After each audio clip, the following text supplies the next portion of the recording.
Hey guys! Welcome to my channel. Ngayon, magluluto tayo ng tortang talong na may giniling na karne ng baboy.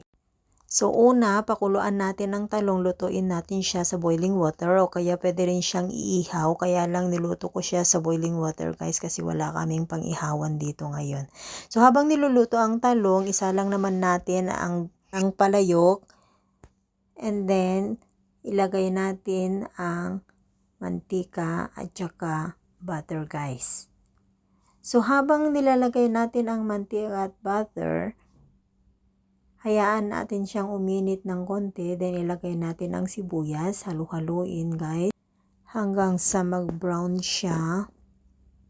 And then, lagyan natin ng konting garlic. Halu-haluin. Hanggang sa mag-brown. Pagkatapos, ilagay natin ang ground pork. Halu-haluin hanggang sa mag-brown yung pork. Pagkatapos, lagyan natin siya ng paminta, kunting asin para magkalasa ang ating ground pork.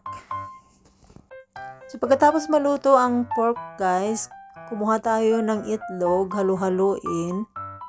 Ilagay natin ang ground pork na naluto natin at saka yung talong na naluto na rin natin kanina. I-mix-mix lang natin siya. Nilagyan ko na kanina guys ng pampalasa yung ano natin and then iluto natin sa palayok ulit. Isa lang natin ng palayok. Painitin ng konti and then lagyan ng mantika para ipiprito na natin ang ating tortang talong. So antayin natin uminit ang mantika guys bago natin ilagay ang tortang talong, kaya lang nakalimutan kong ipakita sa inyo, kaya ayan, nailagay ko na yung tortang talong kanina. So ayan na siya. Ang sarap niya guys, lalo sa umaga, pang almusal, pwede rin sa pang lunch, pwede rin pang dinner. Tapos, lagyan nyo rin ng sausawan nyo kung ano ang gusto nyo. Pwedeng bagoong na may suka, pwedeng ketchup. Nasa sa inyo guys kung anong gusto nyong ilagay. Pero ako mas gusto ko yung bagoong suka.